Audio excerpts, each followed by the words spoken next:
bonjour à tous.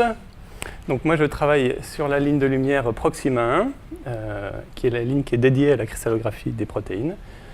Le sujet, donc, les bactéries faiseuses de cristaux, en fait, donc, il y a beaucoup de bactéries qui font ce qu'on appelle la biominéralisation, qui est donc la transformation, enfin la création de matière diluée en matière minérale. Et celles dont je vais vous parler aujourd'hui, elles font des cristaux un peu particuliers puisque ce sont des cristaux magnétiques. Donc je vais vous parler à la fois de ces bactéries, puis ensuite je vais aller de plus en plus précisément vers un sujet particulier qui est les magnétochromes. Donc vous allez découvrir ce que sont les magnétochromes. Et en point intermédiaire, on va découvrir ce que sont les magnétosomes, qui sont des organites à l'intérieur de ces bactéries. Alors, donc pour commencer très rapidement, donc voilà une vidéo qui est faite à partir d'images de microscope visibles, dans le visible. Et là, vous allez voir des petites choses qui bougent, toutes petites, ce sont des bactéries. Donc ce sont les bactéries magnétotactiques. Et tout en haut ici, vous avez l'orientation d'un champ magnétique. Et vous voyez que lorsqu'on fait varier ce champ magnétique ou son orientation, les bactéries se déplacent le long de ce champ magnétique. Donc on peut faire comme ça une sorte de flash mob avec les bactéries, on peut faire danser les bactéries. Alors il y a plusieurs types de bactéries, donc il y a des bactéries qui vont un peu plus vite, et puis on en voit d'autres, par exemple, qui se déplacent dans le sens inverse. D'accord. Et ensuite, on voit d'autres bactéries qui arrivent un petit peu après les autres, comme ça ici, qui sont plus grandes. Donc il y a toute une variété de bactéries magnétotactiques. Voilà. Donc ces bactéries, en termes de dimension, donc elles font à peu près, comme la plupart des bactéries, entre 1 et 2 microns. On ne peut pas les voir à l'œil nu, il faut un microscope pour les observer. Et si on les replace dans l'arbre généalogique de la vie, elles font partie d'un d'un grand groupe de bactéries qui sont les protéobactéries.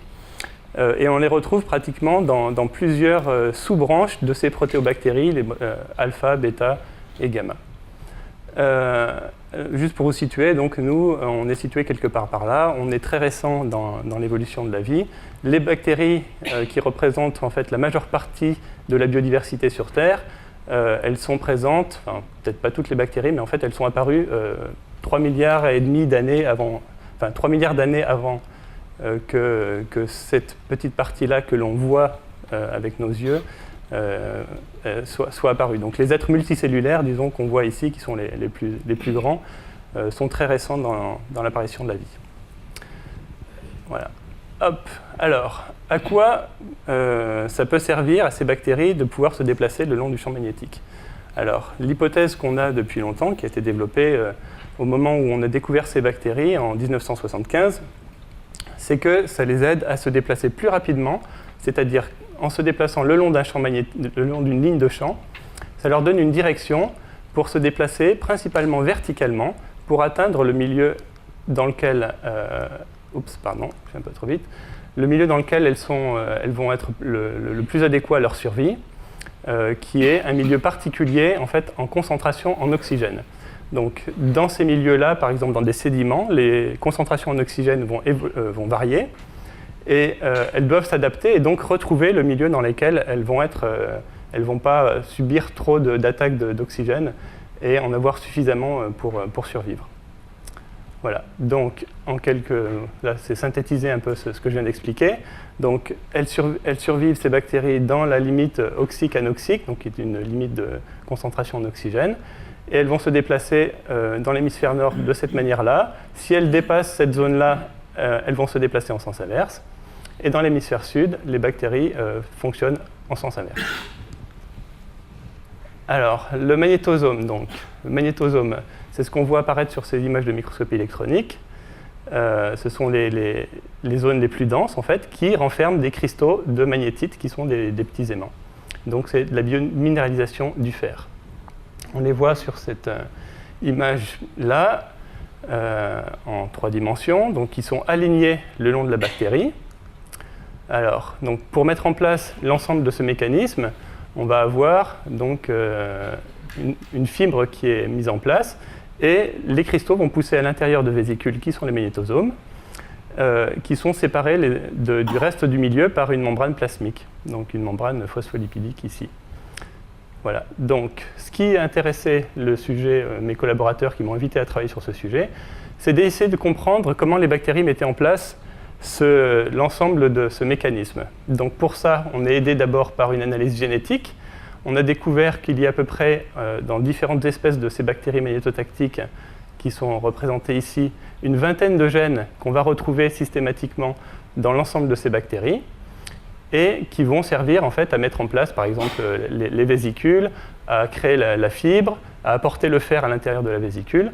Alors nous, ce qui nous a intéressé, c'est ce dont je vais vous parler aujourd'hui, c'est un seul de ces gènes qui va donner lieu à la création d'une protéine et qui est le gène qu'on appelle MAMP. Donc ils sont numérotés de A à Z. Celui qui nous intéresse, il est présent là sur toutes les bactéries. Voilà. Donc ce gène-là, il va donner une protéine, comme je viens de le dire, qui va se trouver à l'intérieur des magnétosomes. Là, on a encore descendu d'un cran au niveau des échelles, puisqu'on va s'intéresser à des protéines dont la taille est à peu près entre 3 et 5 nanomètres. Donc, c'est des milliardièmes de mètres. Voilà. Donc, en fait, ce que j'ai reçu de mes collaborateurs, donc, qui m'ont envoyé par la poste, un divar dans l'azote liquide avec 7 cristaux qui sont représentés ici. Donc là, ce que vous voyez ici, donc ça, c'est le système de montage qui est monté sur la ligne de lumière et qu'on voit au microscope de la ligne de lumière. Ces cristaux-là font à peu près 40 par 80 par 20 micromètres cubes. Et la couleur rouge indique en fait qu'ils contiennent du fer. Donc cette fois, c'est un fer organique qui reste à l'intérieur de la protéine.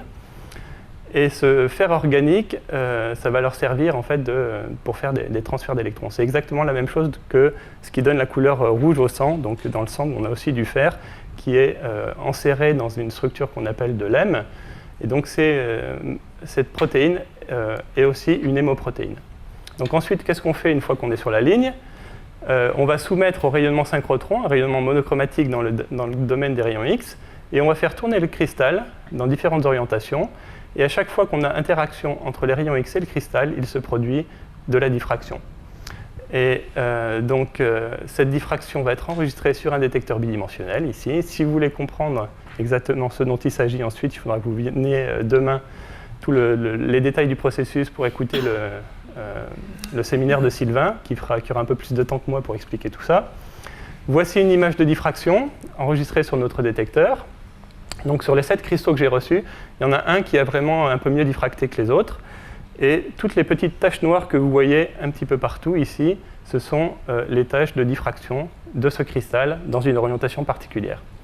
Donc on tourne le cristal, on va avoir, vous voyez que les petites taches bougent, et on tourne, on continue à le tourner, on continue à tourner comme ça, et on enregistre à peu près 2000 images pour un cristal comme ça. Et dans ce cas-là, puisqu'on n'avait pas du tout d'informations sur la structure de la protéine, on a dû enregistrer 3 longueurs d'onde, donc 3 fois 2000 images. Ça, c'est le résultat expérimental qu'on a obtenu.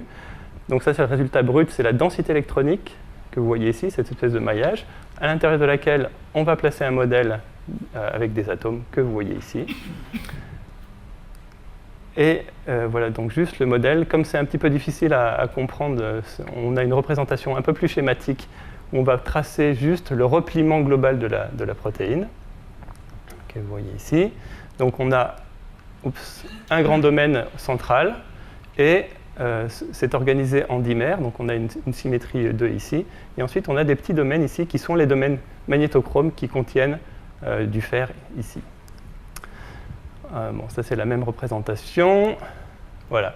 Donc ce qu'on a appris à partir de cette structure est la chose suivante, c'est que d'une part, en représentant les charges qui sont à la surface de cette protéine, on s'est aperçu qu'il y avait une grande cavité ici qui était chargée négativement et dont on suppose qu'elle est là pour attirer le fer. Donc ce fer va ensuite être oxydé, donc on va lui arracher des électrons, et pour créer la magnétite, donc là on a des fers qui restent accrochés à la protéine, et il y a du fer soluble qui est à l'intérieur du magnétosome qui va rentrer ici, et le but de l'ensemble c'est de créer cette réaction pour créer les premiers petits germes de cristaux de magnétite qui sont au départ d'abord des cristaux de ferrihydrite. Et voilà, résumer exactement l'ensemble de ce qu'on a appris, c'est que d'une part, on a découvert un nouveau type de cytochromes, qui sont qu'on appelait magnétochromes, et l'ensemble permet de réaliser cette réaction de transformation du fer soluble en petits germes de cristaux de magnétite qui vont ensuite servir à faire cet ensemble-là. Voilà, je vous remercie.